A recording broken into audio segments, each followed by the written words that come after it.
Let's do some makeup while I answer some journal prompts.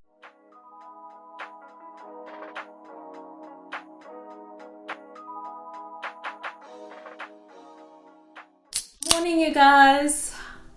How are you doing? Whew, I'm going through a lot. Let's just be honest. My emotions are everywhere this morning. I didn't feel like filming, but I said, you know what? I made a commitment. I want to be a woman of my word. I said I'm going to post every day on YouTube. So put your feelings aside and get to filming. So this is me filming when I don't feel like it, when I just shed a few tears before I put on this camera. And yeah, I'm going through a lot, you guys. I'm going through a lot. And you know, sometimes in life you can't always go by how you feel. You just have to do what you know you have to do and, you know, keep it moving. Not to say that you're gonna ignore your feelings completely and pretend like you're not okay. Okay, yeah, sometimes you have to pretend. But I feel like at the end of the day, you still need to deal with whatever's bothering you. So I've parked it to the side. I've acknowledged it. I said, I hear your feelings. I see you there. I will deal with you later tonight. But now I need to be productive. They always say journaling is just such a good way to get your thoughts on paper, to get everything off your mind, off your chest. And it just allows you some space to breathe. I think a cluttered mind doesn't allow you to be present as you want to. And I think in general, it's just really hard to focus when you have a lot on your mind. So a journal just provides you that dump, you know, those morning pages where you can just write whatever is on your mind. And, you know, no one's going to judge you. The journal's listening, but it's not judging. I used to be so diligent in journaling. I've become lazy over the years, I don't want to lie. I did do it last year and, you know, managed to write some things down. But yeah, it wasn't as good as I used to. Journaling really works for me because it allows me just to take off this load that I'm carrying on my shoulders, and it just allows me that space to breathe, because sometimes people are not always available to, you know, speak to hear your problems. Sometimes people don't even have the capacity, and I feel like we should actually ask, like, do you have capacity for this conversation that I want us to have? Because I think it is unfair to just go and vomit all over someone. And they're also going through their own things and they just don't have the mental strength or capacity to support you. So, you know what? I think it's fair. I think we need to start having those conversations. But until then, we have a pen and a paper and we are going to journal our feelings, our thoughts, you know, everything. And it's not always about bad things. It's also about good things that maybe sometimes we don't want to tell people and we just want to keep it to ourselves. So journaling allows you to do that. We are doing a very light makeup look because I'm not going anywhere. I'm just going to be home. So let's just get into some of these journal prompts that I found on the internet, and I thought they were actually quite interesting and they really dig deep. Some of them scared me a little bit because I was like, whoa, I don't know if I can answer this. I was looking at some of these questions and I was like, do I even know who I am? I mean, we are changing constantly. I think the major change usually happens after every 5 years. I was thinking about when I started working, and I've actually finished 5 years at the job that I'm currently at. And I was like, wow, so much has changed. I have grown so much. And you start to evaluate and, you know, you just do this sense check of, okay, where am I at? What do I want to do? Do I still want to continue? Or are we pivoting? Like, what does that look like? And I think it's valid, it's fair to ask those questions, because I think it's unfair for people to still expect you to still be the same person after 5 years. Change is inevitable. All right, I've been talking and rambling, so let's get into the first journal prompt question. Question number 1, what makes you excited to get up in the morning? You know, I saw this question and I honestly, I didn't know what to say, you know, but I think I would say what makes me excited to get up in the morning is just the possibility of the day. You just never know what's gonna happen. Like, someone can make you laugh, something unexpected can make you smile, you can get a surprise, you can get flowers, you can get gifts.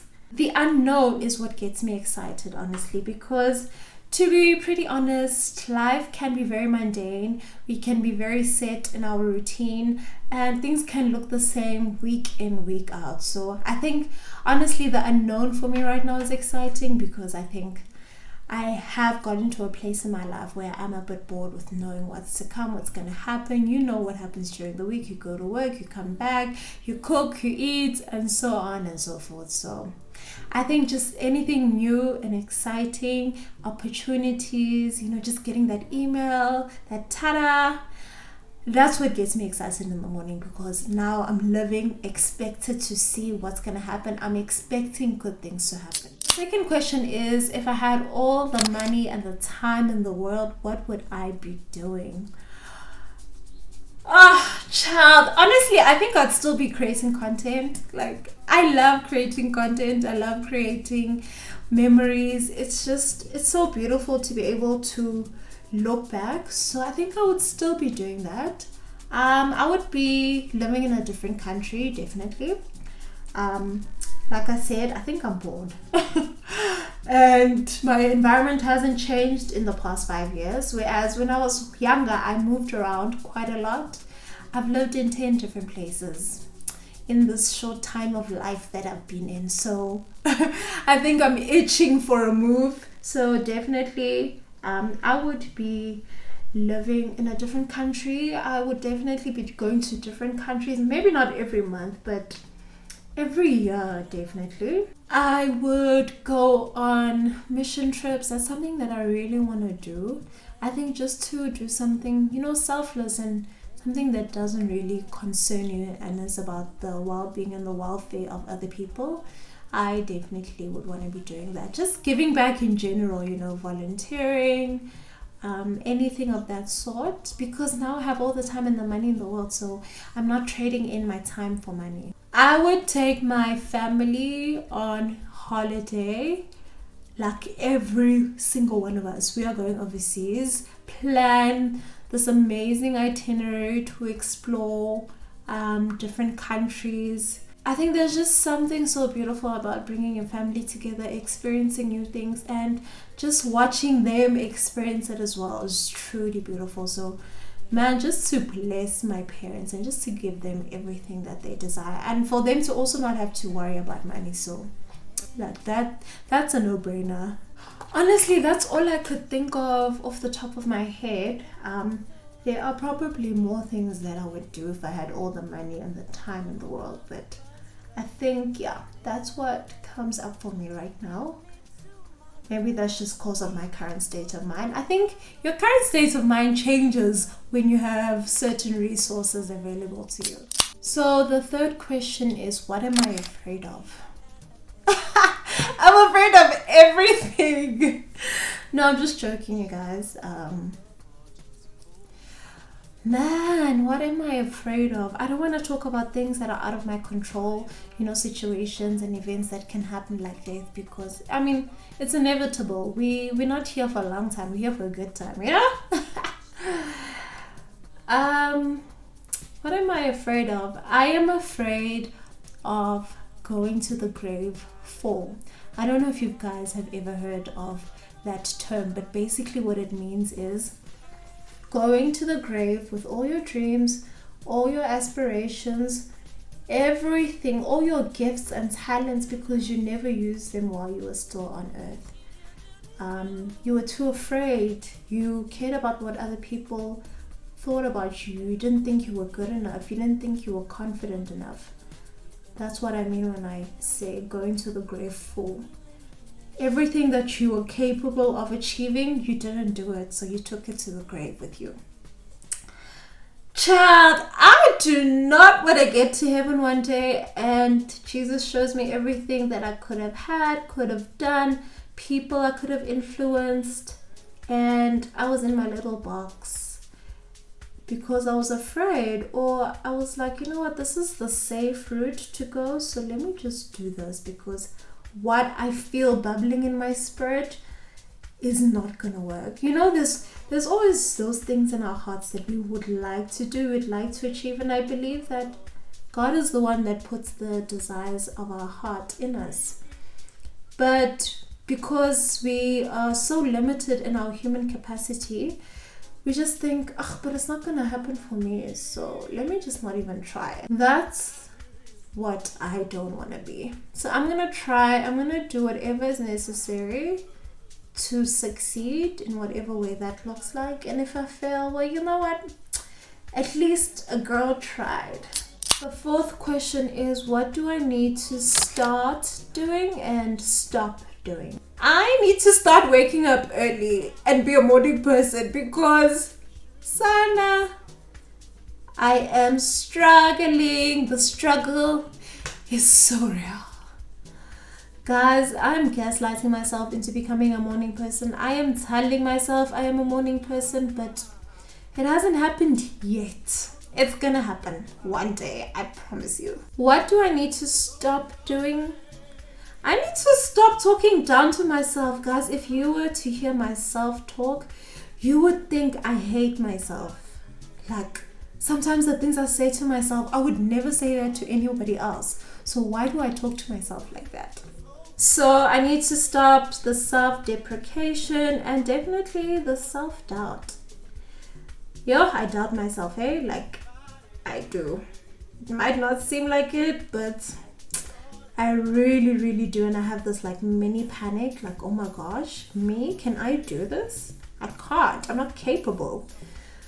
And when I just get all these ideas and thoughts or dreams and visions, I'm like, God,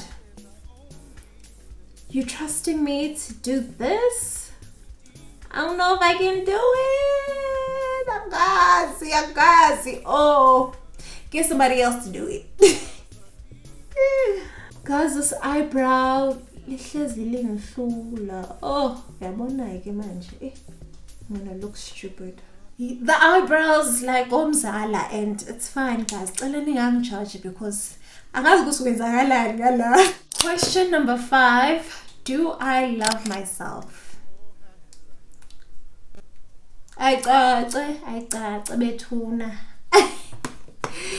Honestly, if you asked me this question last year, I'm not sure. I don't think so. I am so hard on myself. Like, I have metrics that I score myself against and just certain tick boxes that I have for myself. So when I don't achieve certain things, I'm like Major Sergeant Majorist Thato. Like, it's bad. It is so bad, you guys. I am falling in love with myself again, and it's such a good feeling.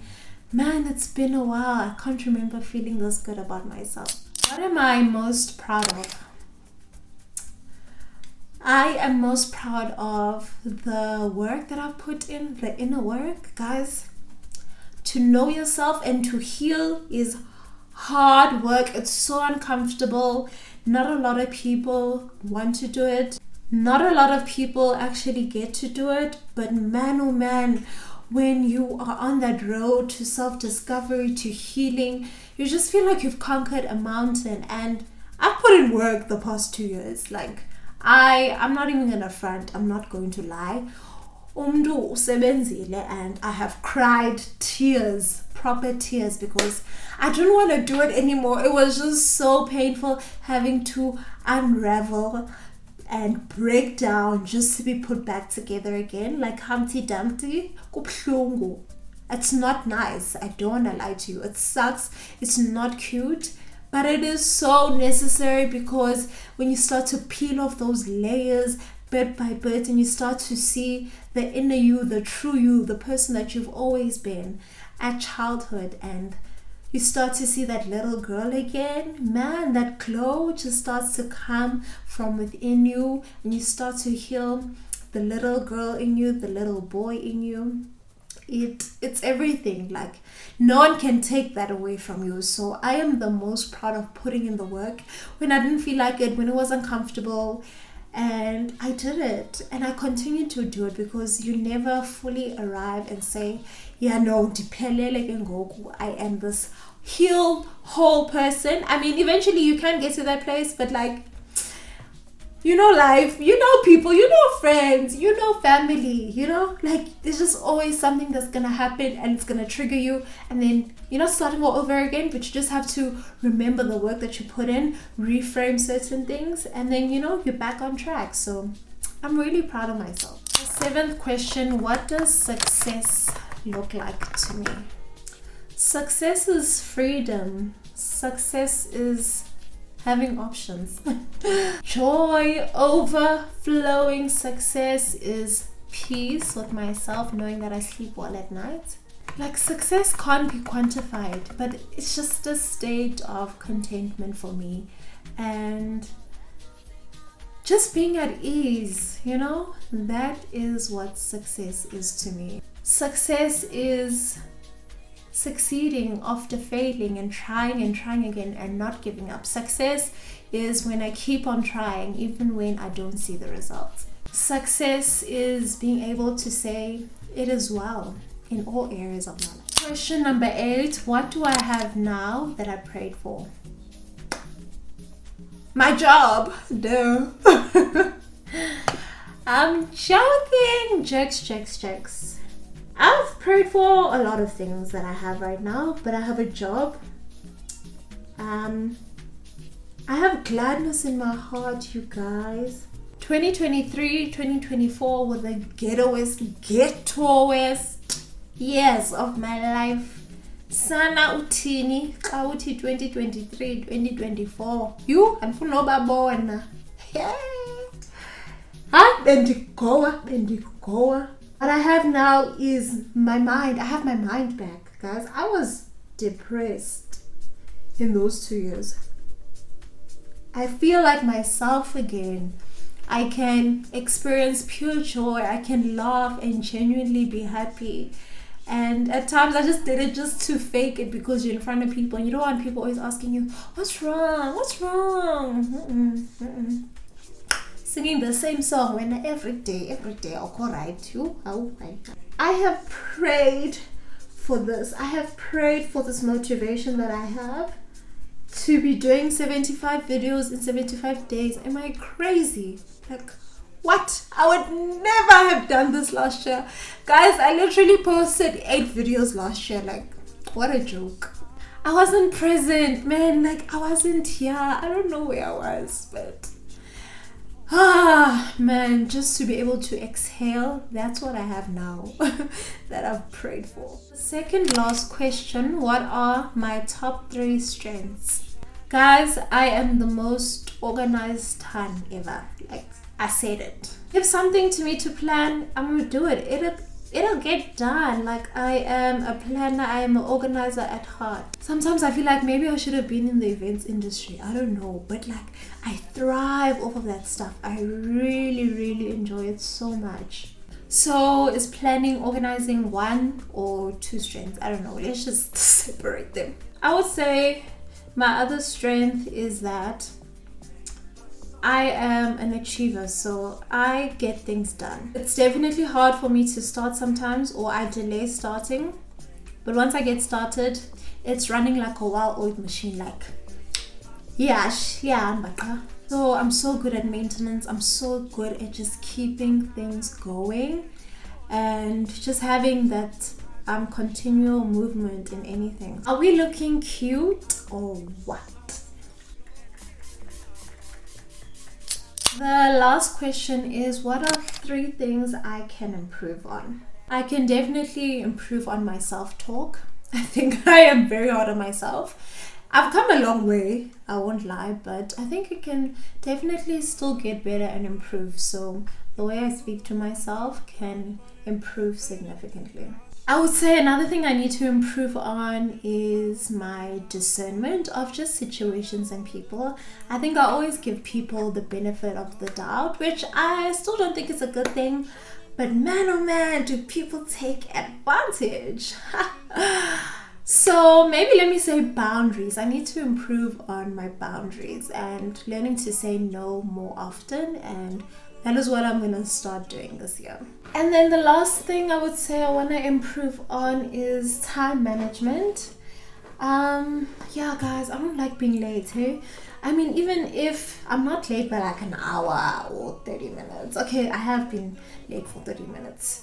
But usually it's like 10-15 minutes, but like late is late, you know? So I really just want to improve on that and just be on time.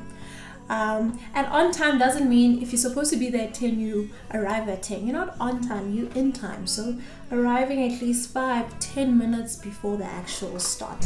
And that is it for the journal prompts. Let me know which question ignited something within you, or maybe when you heard me say some of the questions, it was really difficult for you to answer. It's so important for us to know ourselves, to do some self-reflection, and just to see where we're currently at. Like I said, we are constantly changing as people, and as much as we're keeping up with the world and the trends, you need to also keep up with yourself and see what is it that you like now, what is it that you don't like. It's really, really important. I hope this was a fun video for you. I really would like to do part 2 of these journal prompts. So if you guys want me to do another one of these, please let me know in the comment section. Thank you for watching. Please don't forget to like, share this video with a friend, and please subscribe if you haven't done so already. I will see you guys in the next video.